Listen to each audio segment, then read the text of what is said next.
Some 5 minutes after 8, you're here on the AM show. Our show is brought to you by Mixi Coffee.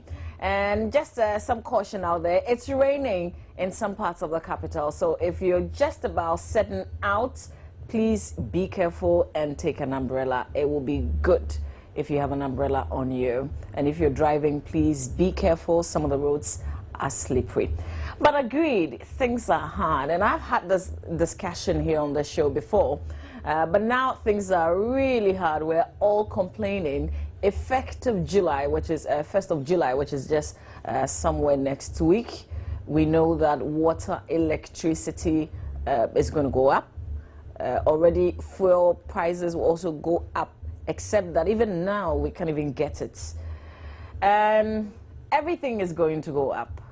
But how can we manage our finances at home? We're taking it on another level because my guest is a chartered banker. He's an HR practitioner as well. Raymond Labi is my guest this morning. He's going to help us, and I'm going to also activate the phone line so that you can be a part of it, because I want it to be us discussing our real life issues here on my banner. So the numbers 0302 211 69102, 0302 211 69102. I'll tell you when you can give me a call, but just keep the numbers.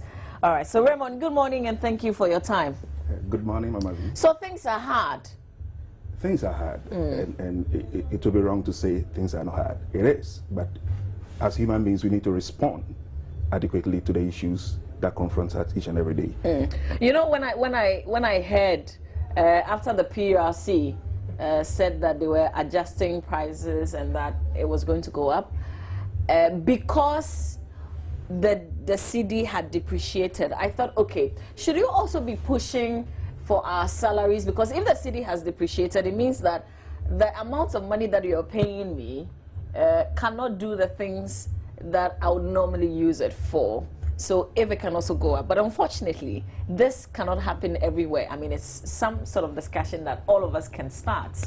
But in the meantime, how do I still manage that same salary that I'm being paid to take care of school fees, transport prices, electricity, water? Please give us some practicals. Yeah, I must say that as HR practitioner, I must tell you the truth that it will be very difficult for majority of employers to just increase salaries as things change in the economy, because these are programming structured by HR practices and management practices. So that is not the first option to go. Any company that does that without taking the necessary measures will end up collapsing the enterprise. So we, the individuals or the employees, need to push up and re-strategize our own internal mechanisms and ensure we do that. And I want to share with you some practical measures I have taken in the past, which have been very beneficial to my family. And I'll call it the push and pull factor. Push and pull? Yeah. You need to push for extra income, because your salary is not going to change in the foreseeable months. But you need to push for extra income, and that is one factor. Mama B, you are very talented in various fields. You could be doing MCing on weekends. Get some 200-300, it will fill your car for you. So what I'm saying is that a lot of us have talents that we are sitting on. There are opportunities that we are sitting on. I am trained in banking, ADR, and then HR. I could be doing a lot of mediation work for people. On the side, weekends, and be earning income. There are a lot of microfinance institutions around. I'm trained in banking. I could deal with cashiers and those who open accounts. I could offer training and get something a little. In MC, I'm also good. So a lot of us sit on a lot of potentials we have. And that is what I call, let's push for extra legitimate income. That scope we can deal with. But in terms of our employers, there are challenges. Because they are also in the same economy that we are in. Okay, so that is what I call, let's push for extra income. That's the push factor. Okay. Then the pull. Let's pull our expenses within the means that is available to us. Your income hasn't changed this year, but the economic trend has moved 15%. So what are you going to do? If you need to pull your income in such a way that you have extra to take care of what is happening. One way you could do is you and your husband, you could, instead of using 2 cars, you could deal with 1 car. Sometimes that option is so not possible because Yeah. you're going 2 different... East and West. I understand. But in majority of cases, it is something that can be dealt with. It's a matter of getting up early and saving some fuel. Okay, so when you're hard pressed, your income hasn't changed, petrol is going up by the percentage you have stated, what do you have to do? I'll get up early, drop my wife, and I come at the end, I'll close, but I have to wait for maybe an hour more, then I'll get to it. So this is what I call the pool. And people must be realistic and live within their means. If you don't have the means and you are at a certain level, do not think of the level that you are. Think of how you live in a way that you'll be respected, in a way that you'll be comfortable. And that's what I call the pool. I've had situations in the past when I was financing my education and I was at a very respectable position at work. I had to deal with taxes and trotros because I do not want to go and borrow money to pay for my masters. But people say, Raymond, at the level that you've got to, you need to have your own car. But I'm telling you, my income is fixed. I'm paying for my school. Me and my wife, we are taking care of ourselves, and we have dependents. So what do? I need to pool my expenditure within the confines established for me. The day I become, I have enough money, then I begin to get onto the other things that befit my status. But I won't look at society and say that, no, let me get this, let me get that. Okay, and check your wardrobe. Probably you have a lot of things that you have not worn for how long? And all this is money. Okay, so people should adopt the push and pull factor of managing their finances. And I'm telling you, things will work out for a lot of us. Well, is this something that you can easily do? Give me a call now, 0302-211-69102. And if there's something that you're also doing that's working for you, we also want to hear, because we want to share the experience with everyone else, and then we can all learn from each other. These are hard times that we're living in, and we can only rely on ourselves to come out of this. All right. So do you have to change the school that your child is going to because perhaps it is too expensive? Yes, and that is one area. I've had discussion with people who were working in very good companies who were being paid in dollars, and their children were in international schools. Now you've lost that job. What do? Be real and be truthful to yourself. Make the necessary change. Bring your child to a school that you can afford. But then the parameters should be dealt with in terms of the quality of the school. And you know, we have levels. The shoe you wear, we could have levels. At least, don't go to a school that you are not comfortable with. But bring your child to the school that you can manage. If you are a diplomat and now you have retired and your child is still in school, will you still be putting your child at that level? No. I have had chance to relocate my junior sister, you know, from a certain school. It was even in the public school. But when I look at the cost of transport from where we were staying to where she was schooling, I felt that I could rather put that money and pay for the private school. So that is what I did. And I want to also share this with you, that a lot of people are not budgeting. A lot of people are not planning. Because sometimes we say that, let me just speak to Paul, and then we'll come on budgeting and planning. Paul, good morning. Thank you for calling. Good morning. Yes, Paul, we can hear you. Okay. Yes, it's really true. The economy seems hard. And it's not very easy to say you want to like pull or push to manage yourself. But the reality is that, you know, you can be living by your means, but the economy switches and you find yourself trampled. That is what is really happening now. Okay. So how are you personally managing it? Well, at least, just like you said, I have to cut off All right, so you can also give us a call on 0302-211-69102. We're looking at real life situation, what is before us today and how we can manage it. And Raymond, you were talking about budgeting and planning. And I was going to say that a lot of people don't do it because if you budget, you realize that you're even spending more than you're earning. Well, because they are not being faithful to themselves. I got this thing from one lady, Mrs. Barbara Day, and my uncle, Gustav Akwe. He showed me how to budget for things. When I receive my salary, and what I do in my family, we pull our resources together. Okay, so we know that we have maybe 2,000 available to us. We know what we're going to buy, provisions, what we use for cooking, and the utilities.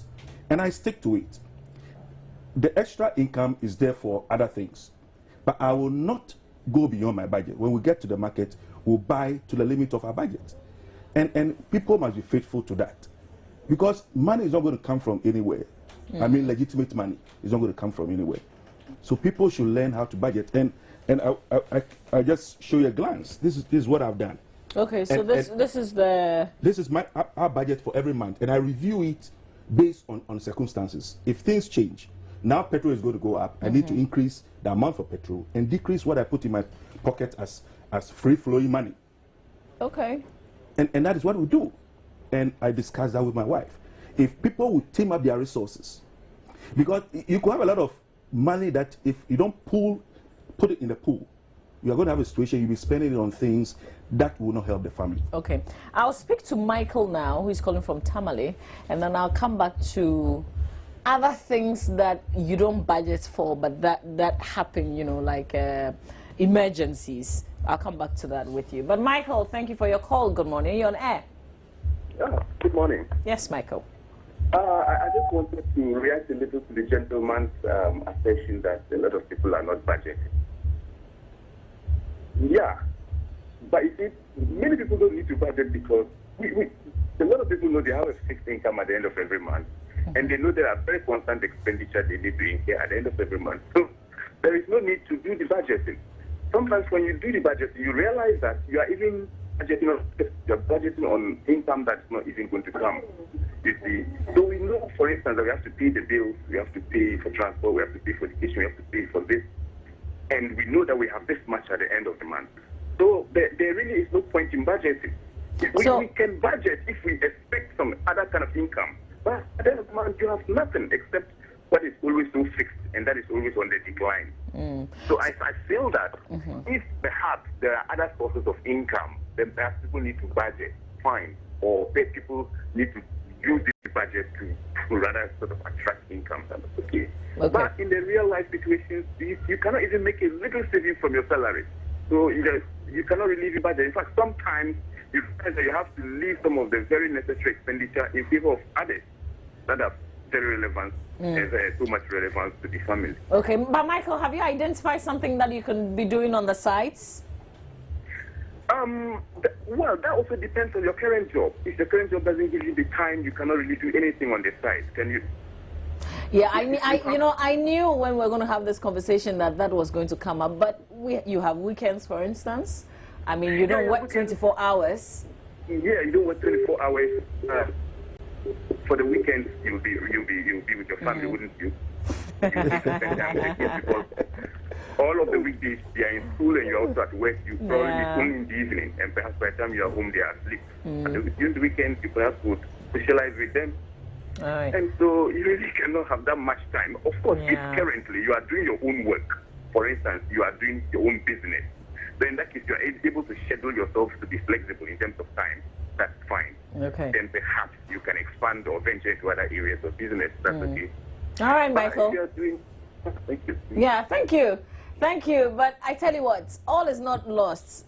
I also do know that we're humans, so sometimes we have to rest. So sometimes it's not realistic that you use your weekends and that kind of thing, but I think we can always make that time. Sandra, good morning.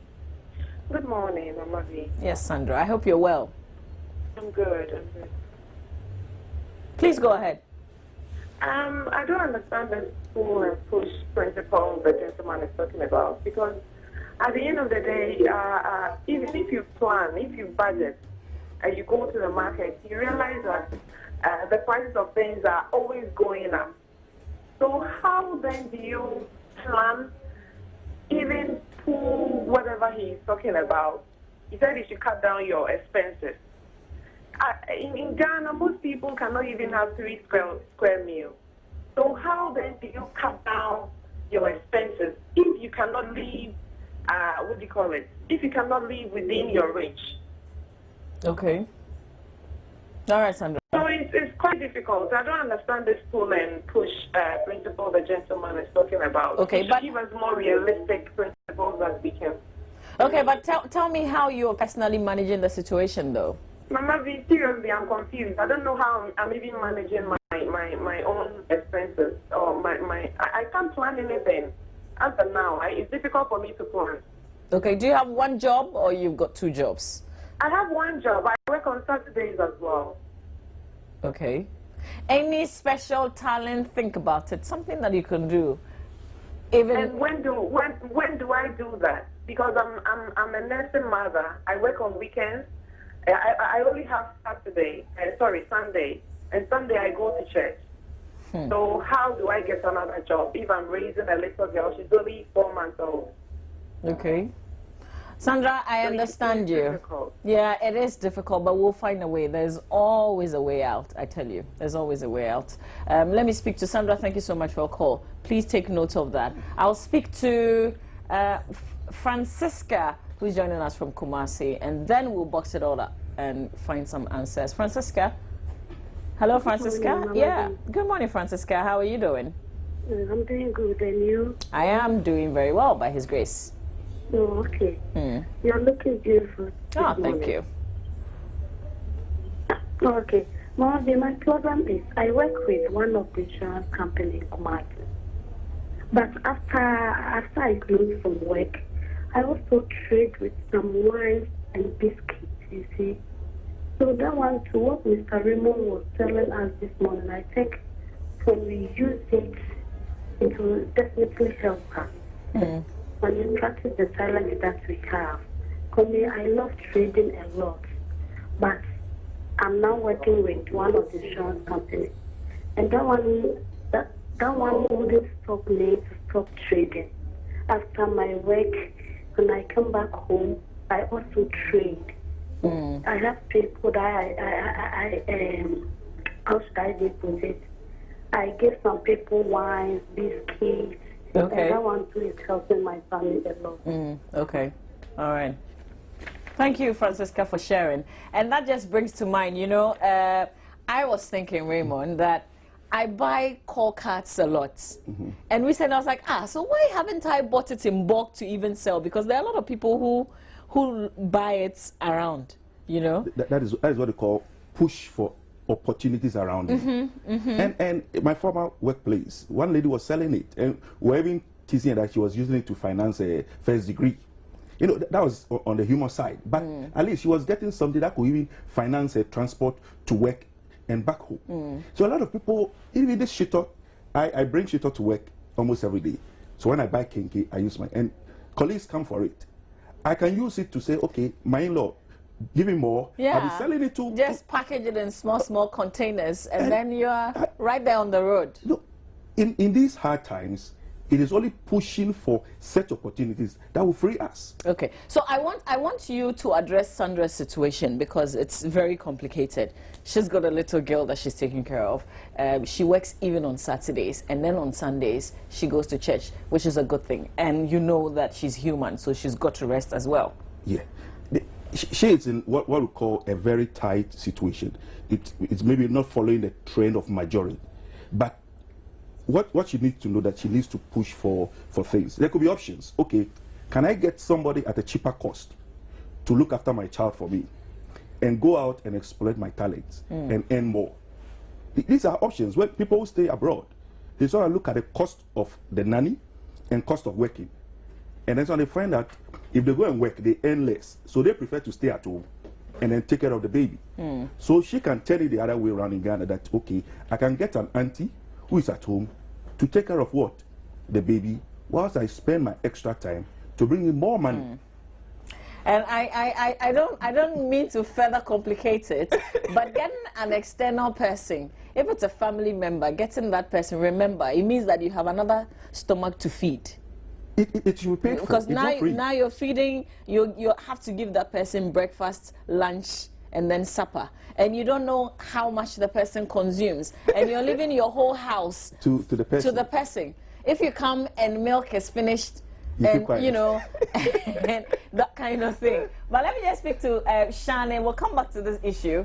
Shani from Tamale, good morning. Good morning, madam. I want to contribute to the program. Yeah, please do. With regard to the 9 ideas we all learn from school, managing the economies and crisis and whatever.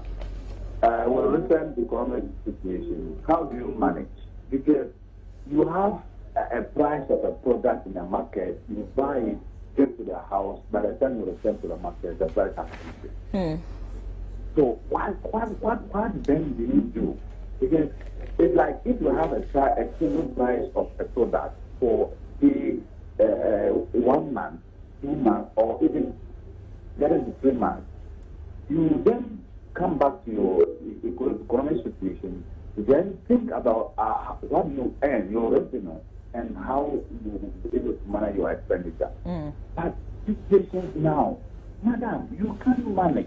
You can't manage your economy because, like I said, the market prices are just escalating. I don't even know what term to use in terms of the inflation, the type of inflation that we are having. You buy a product in a shop, then you come back the next day, the product has increased. Let me just give an example of the product I just bought last month. Texas rice. Texas rice in Tamale market. Bought Texas rice within a week, 140 Ghana cedis. Then coming back 3 days time, then they sell 165 Ghana cedis. Can you imagine? Okay, As I get now, I've not gone back to the market, but with my window shopping in the different parts of the market, you realize that within a twinkle of an eye, even in the morning, a price has increased as we are speaking now. So how then you manage that? Okay. Shani, I get you, and I've got some tips personally that I would share with you. But I'll stay in Tamale and then speak to someone else. Hello, good morning. Hello, good morning. Yes, sir. Abdullah. Yeah. Thank you. Sir. Please speak. Yeah, I wanted to contribute to the program. Yeah, about our business people. Those of us are the business from the small scale industry. What do we also do? Those of you where? The small scale industry, the business. Oh, the small scale. Okay. Yeah. Okay, so tell me specifically about your business. What do you deal in? To buy and selling. When you buy your stock, the time you finish selling it, when you go to buy, they will tell you they have increased the price. Maybe what you have gotten for your profit to plan for is what you are going to put to use to add to buy your another stock. So in this case, what do you do? Okay, all right. We'll find out from Raymond. He's got some answers. So just keep watching. Thank you so much, Abdullah. But Owusu, you're joining us from the Volta region. Good morning. Good morning. Okay, first of all, you have to turn down the volume on your TV sets. Oh, okay. I'm not so far from the TV. What I want to say is that the young man with you, it appears he's only looking at the side of government employees. What about poor farmers who do not have other skills apart from farming? How do they adjust their budget? Okay. So on that, I want to ask you, Usu, because you are a farmer, I guess. Yes. Okay. So what is a typical day like for you? Oh, the program has been so throughout. you wake up in the morning, you go to farm, whether a cassava farm, plantain farm, the little you get is what you come to live on. Okay. There is no other income from anywhere. Okay. So if prices go up, like ECG bills, water, and others, how do you adjust and be able to pay those bills? Okay. I get the picture now. We'll try and find some solutions to it. Thank you so much. I'll speak to Kwame, and then we'll have to address so that we don't miss any of them. So if I can ask you to just hold on with the calls, let's address the issues before. But Kwame, I'll speak to you now. Kwame, thank you for your call. You're on air. Hello. Yes, Kwame. Yeah, please. It's Mohammed, not Kwame. Rather. Oh, Mohammed. Sorry. Yeah, from what? Okay. Yeah, please, my sister. You see, this economic crisis, some of us find it difficult to even get something, not to talk of managing it. Maybe you are just you are on a DS. You are a teacher who taught for good 19 months. You haven't even been on the payroll. How do you manage? And so sometimes you do, within the whole day, you help some contractors to do the job. That is where you also earn some income, some small income from. But here's the case, the contractors, they are not paying them. So some of us, to say the truth, actually, we find it difficult to even talk up, to get something, not to even how to manage it. So we find it problem to get something. So at least, we expect that if you are getting something that you can talk about managing it. But here's the case, a lot of us are in Upper West who taught for a number of months, some 2 years, but yet you earn nothing. So you find it difficult to manage at all. But we are praying that at least the president and then the government should do something for some of us. Otherwise, things are getting out of hand. All right, Mohammed, thank you so much for your call. Okay, so I want to go back to...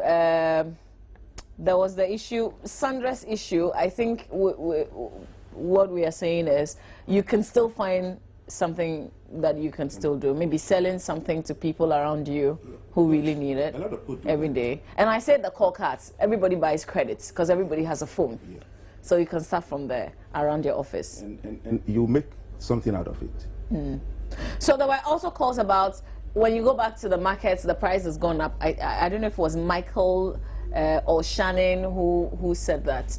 And I have discovered that you can go to the distributors if it's provisions, if it's a Nestle product or Unilever product, they have distributors in areas. When you go and buy from them, it will not be at the normal retail price on the market. So if you're getting something for 24 Ghana cedis on the ordinary market, you'll be surprised that you can get it for, say, 20, 21, or even 22 Ghana cedis when you try and locate the distributors. At least that's what I do. And another thing will be to buy in bulk. To buy in bulk. You just spoken my word. My uncle will not allow you to go and buy one matches. He will scream.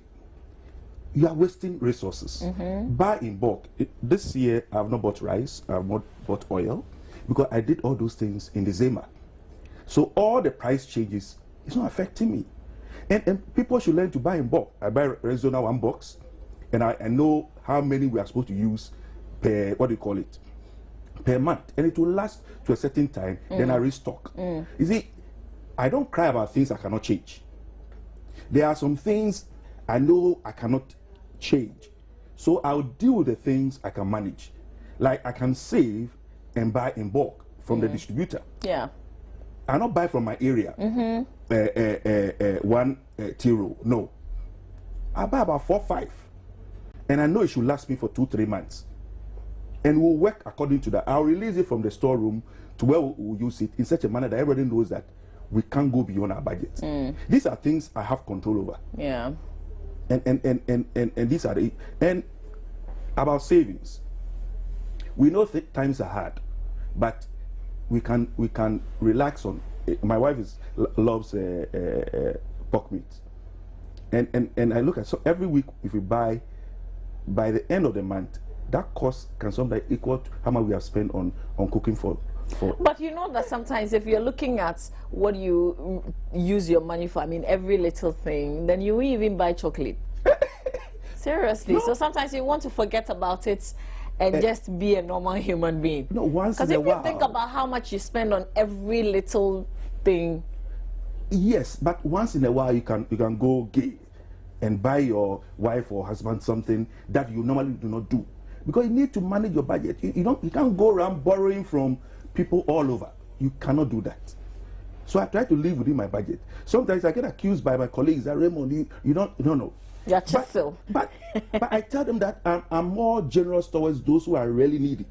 And I don't think you fall in that category of needy. You need money, but you are not at that level.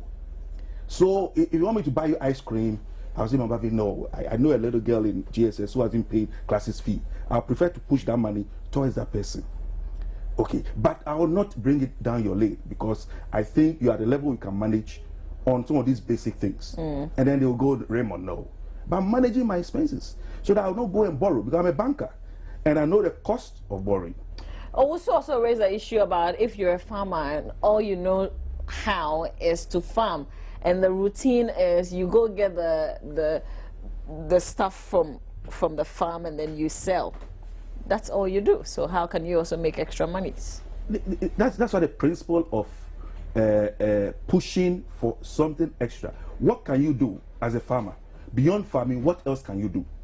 That is something you have control over. So people should push for things they are good at. In this era, extra income is a driving force. Okay. And then reducing your expenditure. Okay. Is a complementary, and probably as a Christian, I'll ask people also to be generous. Okay. Because sometimes I find that the more I'm generous, the more I get in multiple.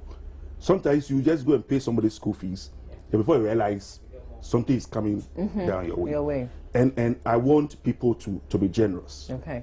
To the needy. Okay. And it will be the driving force for you. Okay. And don't forget your payment if you go to church. Deal with God, deal with humanity, and things will be well. Okay, you've been so helpful. I tell you what, sometimes you look around and you feel that there's nothing that you can do apart from what you're doing. But I think the message about praying is really important, because sometimes God can help you identify certain things that you didn't even know that you had. Sandra, I am drawn to you because I understand your situation. But if you have a nanny, for instance, check how much you're spending on the nanny and look around and see if you can find a school where you can put your child, and see how much you'll be spending on that school as well, and compare. If it's cheaper, then you know that you can put your child in school instead of have somebody sit at home whilst you take care of that person completely, you know, as to sending the child to school. There are always different ways, and I know some of you will be thinking, how do I find a distributor? There are people who go around, it's branded.